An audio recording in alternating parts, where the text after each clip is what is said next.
Welcome to the In-Between-Man podcast, where men can be men. It's true. I'm not kidding.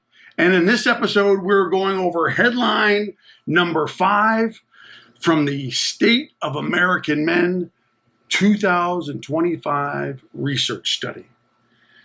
Now, just recently, I was listening to Bill Burr. Do you guys know who Bill Burr is? He said something to me that was super profound. Not to me, but he said something on this podcast, or on the podcast that he was on, that was like super profound. And what it was he was saying, like, smart people, like the people who did this study, and shared this study with you, if I recite and share with you the findings of that study, I know that doesn't make me smarter. I mean, yes, I'm getting intelligence on the dynamics that are happening within a certain population of people that were surveyed and responded to the questions of this survey. But this gives me insight and should give you insight into the reality of what men are living with today. All right. And I am hoping that sharing all this information with you is going to help you ask yourself the question, can I identify with one or all of these headlines? Like, does that make sense to me? Is what they're talking about aligned with my perspective and my viewpoints? Because I can sit back and say, yes, I felt that way. Yes, I can identify with that. Yes, I know that that's a problem. And yes, I need to do something to address it. One of the biggest concerns that I have about this entire topic and breakdown of helping men identify with scenarios that are actually happening today is that we've been so stuck in this mindset that we're not going to talk about our feelings, okay, because that means we're a pussy, and we're not going to ask for help because that means I'm a pussy, and I can usually figure out this stuff on my own. And the reality is we are living in a world today where men don't have the proper tools to help them through emotional trauma that they've had last week, or when they were 5 years old, or when they were 10 years old. The methodology that we have learned over the course of growing up is simple. Stuff it and don't talk about it. And that terrifies me. And it brings me back to this one quote that I have in the description of this podcast overview. And I'm going to read it to you. Without deliberate intervention to redefine masculine success beyond economic provisions, means if we aren't able to define what is masculine outside of just providing for a family and the financial needs that they have to have in order to coexist, right, and live a semi-normal life, we're going to be in a fuckload of trouble. The other dynamic is to challenge the man box emotional restrictions, which is what I just said in the beginning of this, which is I believe that my primary purpose is to only provide financial support, and I will not talk about my feelings. That's what the man box is. That's what this is saying. So if we can't find success outside of providing, and men aren't open to talk about what their feelings are in a proper, healthy way, this is going to happen.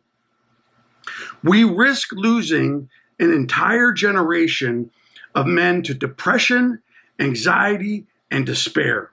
And like I said in last week's episode, I had to look up how many people are in a generation. Now, that number includes men and women and children. But the number that I came back with was anywhere between 50 to 70 million. So let's just assume that it's 50 million and half of those people are men.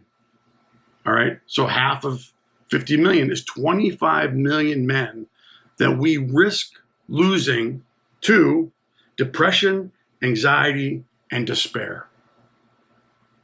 Are you okay with that?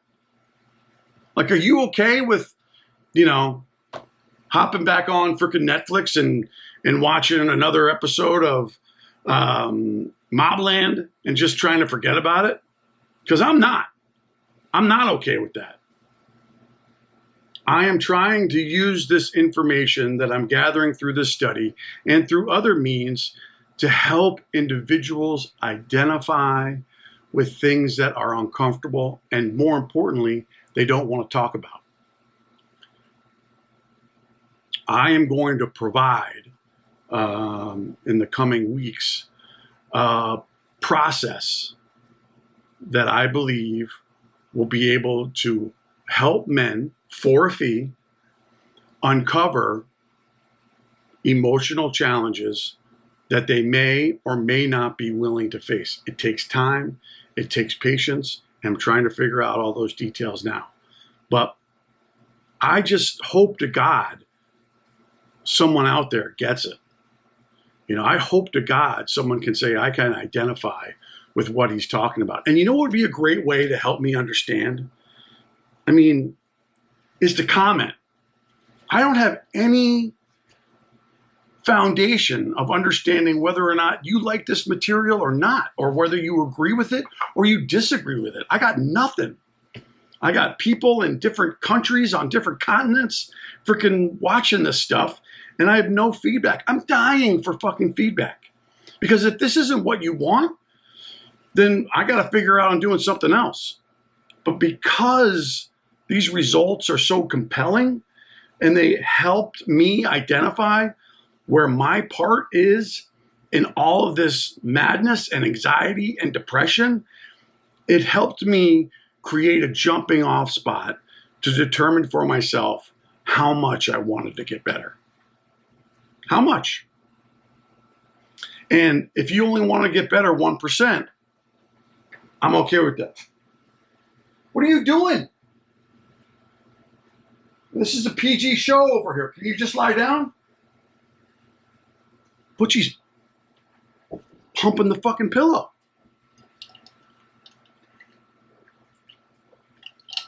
Anyway, I felt compelled to say that. I'm going to say more of it going forward. Furthermore, if you're new to this podcast and this is the first episode that you're listening to, I implore you to please click on the playlist that says The In-Between Man Introduction. I think it's TI-BM. And that will give you a breakdown of the who, what, where, and why of the mission of this podcast, which is trying to help men answer the question why men are struggling today. That's the mission. That's the point. And if I can give you little nuggets here and little nuggets there that you can identify with, that will help you determine whether or not you are open to the idea of uncovering more, great. If it doesn't do anything for you and you're still getting something out of the content, then that's fine too. You don't have to actually do anything. But I don't know why you wouldn't. Not a lot of people are like me. And I'm far from unique, but I know that when there's something wrong with me, I need to cut it out of my body like it's cancer, right? And I feel it in my gut when I know something's wrong. And for such a long period of time, I would just stuff it. And what happens when you stuff it is it just gets more toxic and more brutal, and it becomes harder to swallow because you're overfilled with shit. You're overfilled with this toxicity that you just want to throw up, and ultimately the decision is yours. You and I both know one thing to be true. No matter how much I love you, no matter how much I support you, no matter how much money I give you, no matter how much resources I provide to you, no matter how many incredible doctors that are willing to assist you in whatever it is that you think that you might need to move forward. If you're not willing to do it, nothing can get done. I am powerless, completely powerless over what you are willing to do. And I'm not going to try to convince you otherwise. If you don't want to do any work, don't. But if you do, and you're interested, and you're concerned, and you don't know how to do it, and that terrifies you, welcome. Because that's what this podcast is about.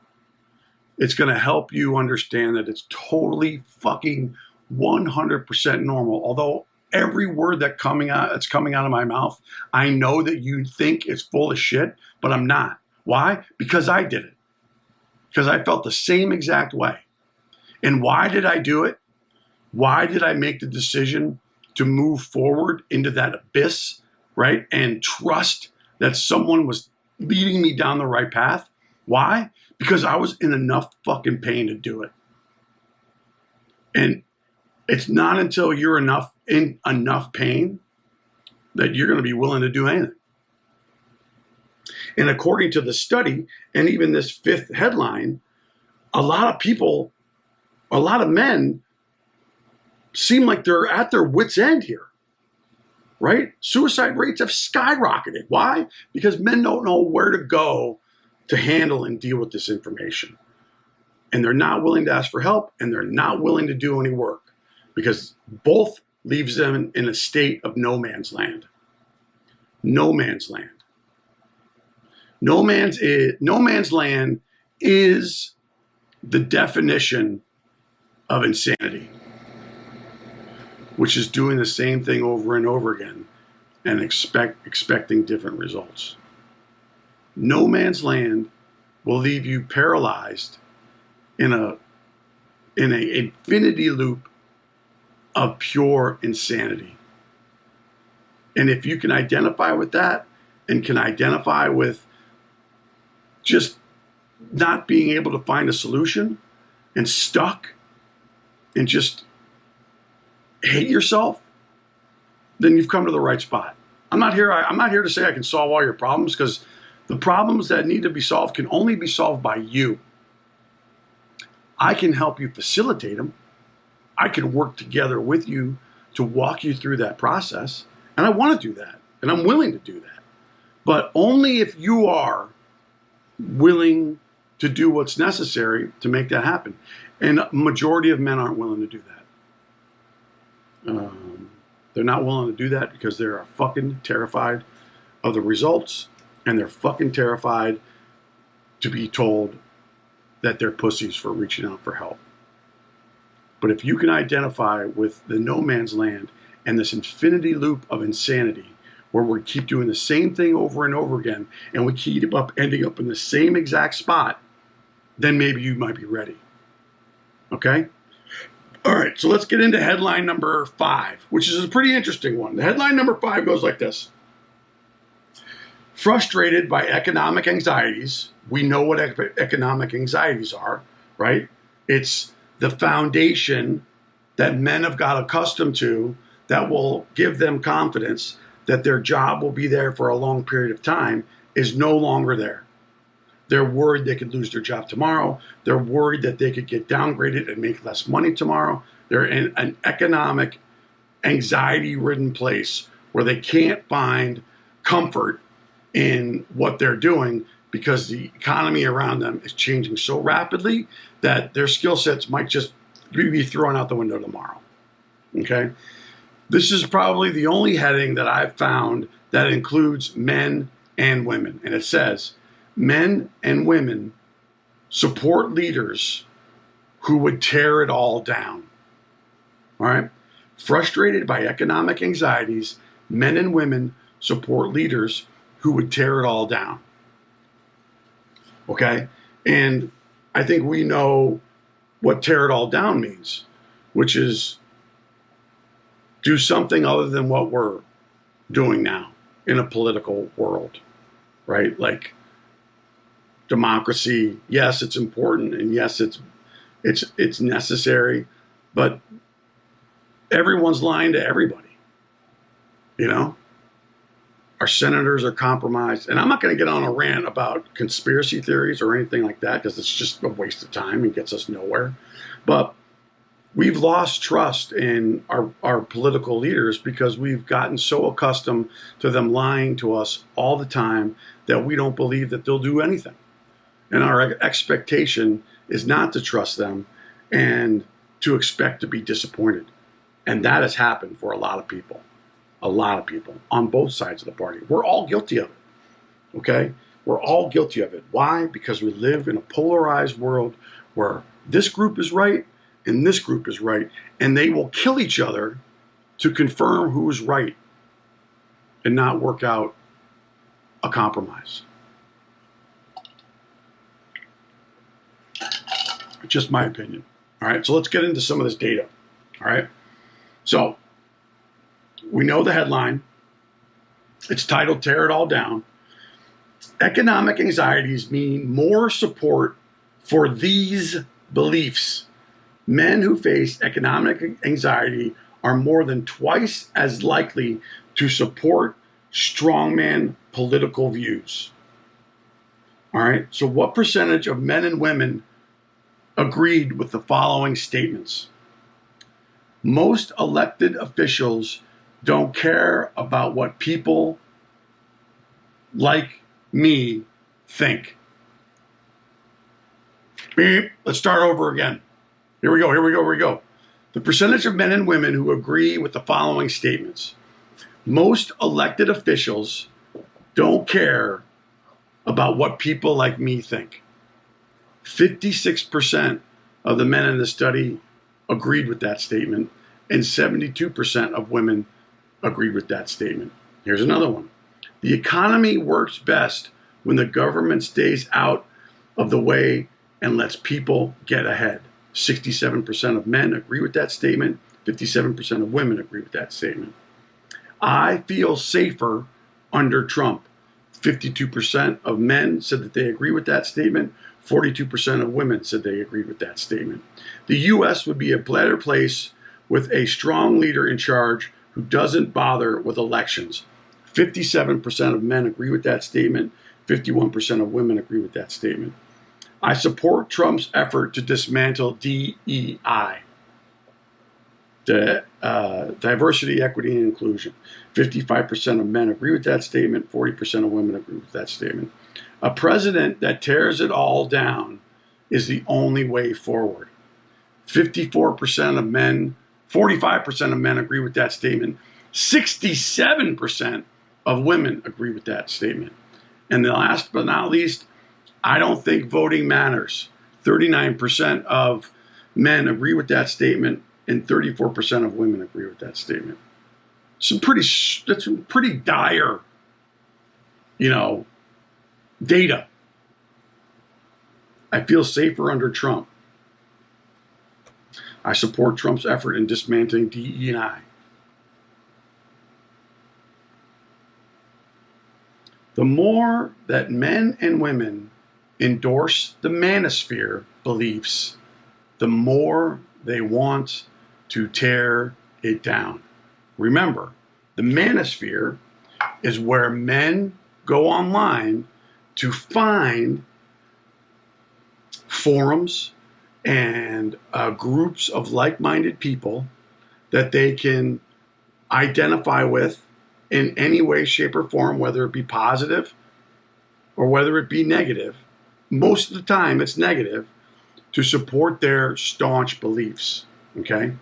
It says men who endorse manosphere beliefs that they are exposed to online are 3 times as likely to endorse strongman politics. What's that saying? It's saying that men who follow the manosphere and belong to these different groups, these different radical groups, both on the right and both on the left, right? They are 3 times more likely to want to have strongman politics. And this is even more compelling, okay? The same dynamic is women who endorse the manosphere beliefs that they are exposed to online are 3.7 times as likely to endorse strongman politics. They endorse it more than the men do by 0.7%.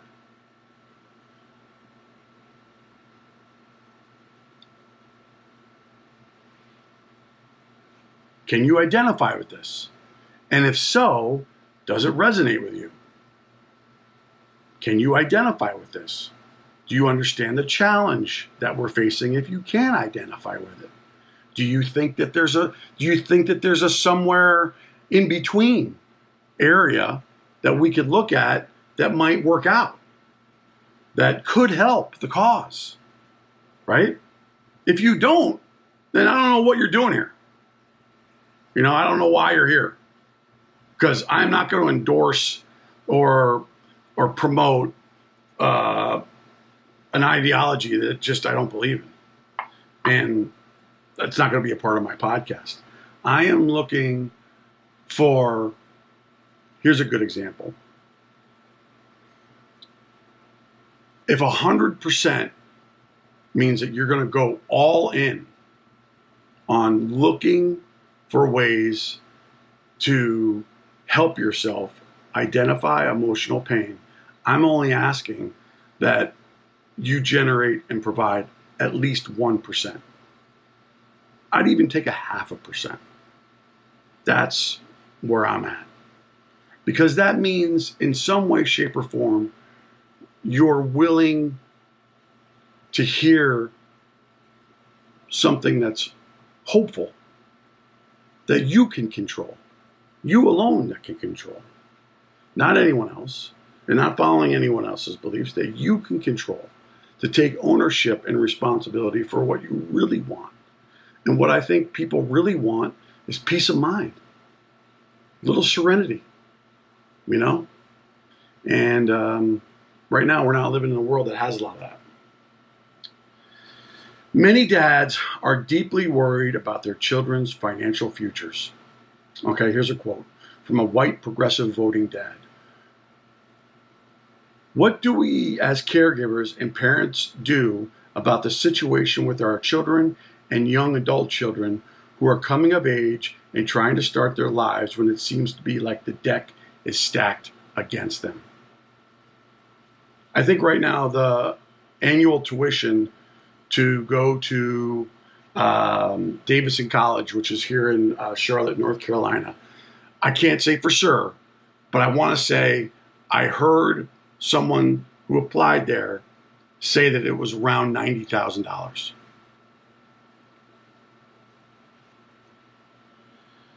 I'm a Gen X kid. That's me.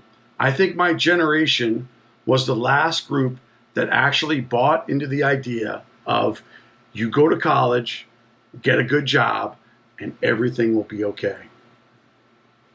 I've been out of graduate school for over 20 years. I'm still paying back my loans. My kids, their peers, are $50,000, $75,000, or $175,000 in debt and are working at Starbucks. There's this sense of I'll never be able to afford to buy a house. I can't afford to get married, and I can't afford to have kids. It's hard to be on the other side when you feel so ripped off and so angry. Holy shit. Can you identify with that statement? I can certainly identify with that. It's exactly where I'm at. It's exactly where I'm at. I have no retirement. I have no savings. I'm at a dead end job, and I don't know what else to do other than this. And try to let other men know that if you're terrified of whatever demons you have in the closet, don't be. Please, I beg you, don't be. Those are the things that when you bear light to them, vanish as quickly as they show up. And yes, it's not easy. I'm not saying it's fucking easy. I'm not saying at all it isn't easy. This is where it's going to require you to do the most work you've probably ever done on yourself. Not at a job, but on yourself. And my experience has been that that's all they are. It's just boogeymen in the closet. And when I open it up and I look in there and I'm able to share with somebody what they are, I feel better and I don't feel so toxic anymore. I feel like I just threw up after having a stomach bug for 5 hours. Have you ever had that feeling before? That's what it feels like. That's the only analogy that I can give you. Just like purging and getting it all out. Sorry, I'm ranting. All right. For parents and caregivers across voting groups, political distrust is pervasive. Here are some more quotes. I have a hard time trusting anything coming from the left or the right. And then I know anything coming from the government is going to be deeply flawed. White conservative voting dad. My main job as a parent is to provide or create the environment within which learning and growth and maturing will happen, right? The government's role to its society is to provide the environment within which we are also all learning and growing, is it not? And so chaos there creates chaos down here. All the anxiety and stress that can be created by all the turmoil isn't healthy for us. And if we're not healthy, then our families are going to be experiencing that as well. Couldn't have said it better myself.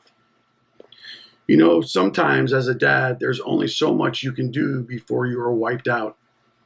It's fearful when the cops pull you over. You're wondering if you're going to be able to go home that night or not. And you're feeling this from the police, other government folks, ICE, and all of the above. And that's from a Hispanic dad whose voting is unknown. Okay? So again, I sit back and I ask myself this one simple question. Does any of this resonate with you? And if it does, can someone please leave a fucking comment somewhere saying, yes, Rennick? Can somebody do that for me? Because I believe in some way, shape, or form that most men just want this to go away. And you know what? It's not. And how do I know it's not? Because suicide rates are going up. The economy is not where it needs to be, right? Men are struggling not only out in society, but personally on their own. Because a lot of the things that they think values them as a good man in society aren't there anymore. And so they go back home feeling like a failure and then having to deal with all those dynamics that happen in a marriage and whatnot. I mean, we're getting infiltrated by more than the front, right? We're getting infiltrated from all sides. Front, flank, right flank, and from behind are 6. And I want nothing more than to be able to help you define at least one of those directions so that you can have a foundation for saying to yourself, I want more of that. And the program or the process that I've created is repeatable, which means that if you take the time to go through the process with me, once you understand the process and go through it once, you can do it again and again and again and apply it to many, many, many things. All right. And my process focuses exclusively on the traditional male value system. And more importantly, the one trait of the traditional male value system that I believe hurts us the most, which is emotional stoicism. My program is based on those two things. Traditional male value system and emotional stoicism. It is a lie and only thrusts you into no man's land and the infinity loop of insanity. So, all right, I will continue throwing these out for you guys. I appreciate you more than you know for listening. Please consider joining our private Discord channel. Please consider liking and subscribing to the YouTube channel. Please consider sharing it with your friends. You know, I was kidding around saying not to share it, but the reality is that this is probably not a good time to be funny, you know, and this is a serious matter that we are willing or unwilling to look at. The outcome, we risk losing an entire generation of men to depression, anxiety, and despair, is upon us. It is here at your doorstep. And we won't ask for help, and we won't talk about the stuff that's hurting us. That is living in the no man's land, infinity loop of insanity. And you don't need to be there. And I can help you try my best to get you out of there. But the success of my program is entirely contingent on your willingness to change. If you can't convince me that you're in enough emotional pain that you're willing to change, I won't take you on as a client. I just won't. I won't take your money. It would be unethical, and it would be a waste of your time. As I've said before, and I haven't said it enough, and I'm going to be saying it a lot more, we all know and probably have experienced once in our life that there is one thing that I cannot do for anyone. No matter how much I love them, no matter how much I support them, no matter how many resources I provide to them, no matter all the effort that I'm capable to do, if that person isn't willing to change, they won't. They won't. So unless you're at least 0.5% willing to change, then there's a shot that this program can work for you. If you're 50%, great. If you're 100%, then let's get fucking busy. That's it. That's all I got for you guys. Do me a favor. Do yourself a favor. Share this with someone.